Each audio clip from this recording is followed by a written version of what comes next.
ذوالفقار علی بھٹو کو پھانسی کی سزا کیوں سنائی گئی تھی اور اس فیصلے کو عدالتی قتل کیوں کہا جاتا ہے، اس کے ساتھ ساتھ صدارتی بھٹو قتل ریفرنس جو ہے یہ کیا ہے؟ اگر آپ ہمارے چینل پر نئے ہیں تو ہمارے چینل کو لائک اور سبسکرائب ضرور کر دیجیے گا اور اس ویڈیو کو اینڈ تک دیکھنا نہ بھولیے گا۔ نومبر 1974 کی ایک تاریخ رات تھی جب تفتیش کاروں نے احمد رضا قصوری سے پوچھا کہ ان پر ہونے والے حملے کا الزام کس پر ہے یا انہیں کس پر شک ہے، تو ان نے ذوالفقار علی بھٹو کا نام لیا تھا۔ یہ وہ حملہ تھا جس میں ان کی والدہ، ان کی خالہ اور وہ خود بال بال بچ گئے تھے، لیکن ان کے والد شدید زخمی ہوئے تھے اور بعد میں زخموں کی تاب نہ لاتے ہوئے اس دنیا سے گزر گئے تھے۔ احمد رضا قصوری اور ذوالفقار علی بھٹو کے مابین بڑے خوشگوار تعلقات ماضی میں رہے تھے، لیکن اب صورتحال خاصی بدل چکی تھی۔ سن 1966 کو جب بھٹو و ایوب خان کی کابینہ سے الگ ہوئے تو ان نے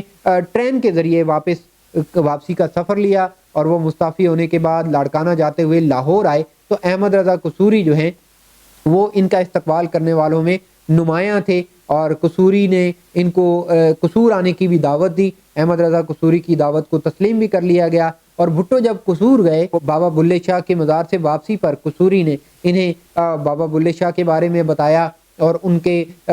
جو کلام ہے وہ بھی سنایا۔ اللہ سے روٹی کپڑا اور مکان مانگا جاتا ہے، تو ذوالفقار علی بھٹو اس معنی سے اتنے متاثر ہوئے کہ ان نے کہا کہ اس کو ہم اپنے پارٹی کے منشور میں شامل کرتے ہیں۔ احمد رضا قصوری ہیں، ان نے پیپلز پارٹی کے ٹکٹ پر پھر الیکشن بھی لڑا۔ مشرقی پاکستان اور مغربی پاکستان میں انتخابات ہوئے تو جو پہلا اجلاس ہے وہ ڈھاکہ میں بلایا گیا، جس پہ ذوالفقار علی بھٹو نے وہاں اجلاس میں جانے پر نہ صرف انکار کیا بلکہ انہوں نے کہا کہ جو بھی اس اجلاس میں جائے گا تو میں اس کی ٹانگیں توڑ دوں گا۔ احمد رضا قصوری جو ہے وہ اس اجلاس میں ذوالفقار علی بھٹو کے انکار کے باوجود گئے اور یہاں سے شدید اختلافات سامنے آئے۔ 1971 کو پیپلز پارٹی کی مجلس عاملہ نے قصوری کو باضابطہ طور پر پارٹی کی رکنیت سے خارج کر دیا اور یوں بھٹو اور قصوری جو ہے ان کے درمیان جو اختلافات کی خلیج تھی وہ بہت زیادہ وسیع بھی ہو گئی۔ پیپلز پارٹی کے حوالے سے جیتی نشست چھوڑے بغیر ہی تحریک استقلال میں شمولیت اختیار کر لی تھی اور اس کے بعد یہ اسمبلی فلور پر اور دیگر مراحل پر بھٹو کی کھل کر مخالفت کرتے رہے، جس پر بھٹو بہت زیادہ سیخ پا ہو گئے اور انہوں نے اسمبلی فلور پر کہا کہ یہ ہمارے لیے زہر قاتل بن چکا ہے۔ تو احمد رضا قصوری کو یہ محسوس ہونے لگا کہ شاید وہ پیپلز پارٹی کی مقبولیت سے الیکشن جیتے تھے تو ان کو واپس اب جو ہے تعلقات بحال کرنے ہیں، لیکن اس سے پہلے ہی ان کے والد اور ان کے اوپر ان کی والدہ کی موجودگی میں اور خالہ کی موجودگی میں قاتلانہ حملہ ہو چکا تھا، جس کا وہ الزام ذوالفقار علی بھٹو کے اوپر دھر چکے تھے۔ تو اس الزام کے بعد اب دوبارہ سے احمد رضا قصوری کے لیے الیکشن کی سیاست کا فائدہ اٹھانے کے لیے ذوالفقار علی بھٹو سے اچھے تعلقات بنانا یہ خاصا ضروری تھا اور یہی ہوا کہ ان نے جو اپنا ایفیڈیوٹ تھا اس میں بڑا نرم بیان دیا اور جو تحقیقاتی کمیشن تھا اس کے سامنے بھی بڑی نرم گفتگو کی۔ اس کے بعد انہوں نے ذوالفقار علی بھٹو سے مراسم بنانا شروع کیے، خطوط لکھے، مختلف لوگوں کو بھیجا اور یوں ذوالفقار علی بھٹو ایک ٹائم پہ جا کر مان بھی گئے۔ اور اس کے بعد احمد رضا قصوری کی جو والدہ تھیں ان نے ذوالفقار علی بھٹو کو یہ بھی کہا کہ میں آپ کے اوپر اپنے سارے بیٹے قربان کر سکتی ہوں۔ لیکن اس کے بعد کی جو صورتحال ہے وہ ایک بار پھر سے تبدیل ہوئی جب پیپلز پارٹی کے رہنماؤں نے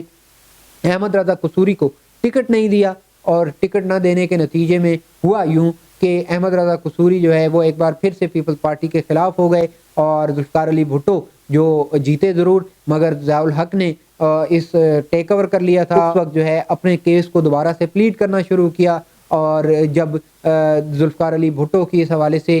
گرفتاری بھی عمل میں لائی گئی اور اس گرفتاری کے بعد وہ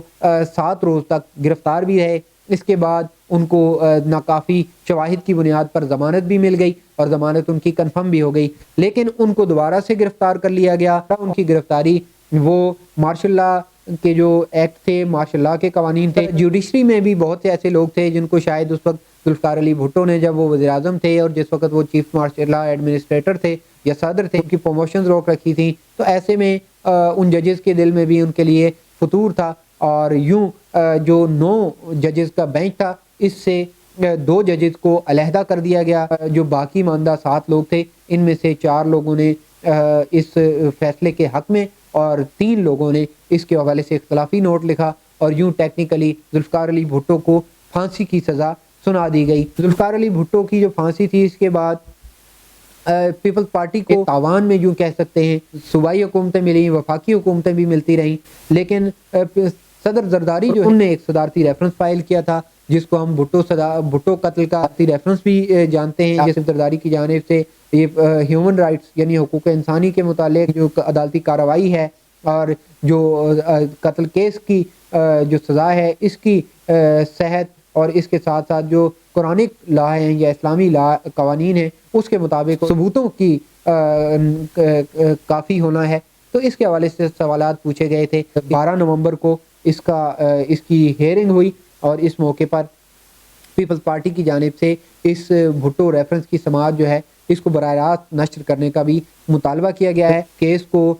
جنوری کے پہلے ہفتے تک ملتوی کر دیا ہے، تاہم جسٹس قاضی فائز عیسیٰ نے یہ اعلان کیا ہے کہ اس کیس کو روزانہ کی بنیاد پر سنا جائے گا۔ تجزیہ کاروں کا یہ کہنا ہے کہ اس کیس کے فیصلے سے جو عدالت کے اوپر پاکستان کی جوڈیشری کے اوپر ایک سیاہ دھبا لگا ہوا ہے وہ بھی دھل سکتا ہے۔ ابھی تک کے لیے ہمیں دیجیے اجازت، آئندہ کی ویڈیوز کے لیے ہمارا چینل لائک اور سبسکرائب ضرور کر دیجیے گا۔ اللہ نگہبان۔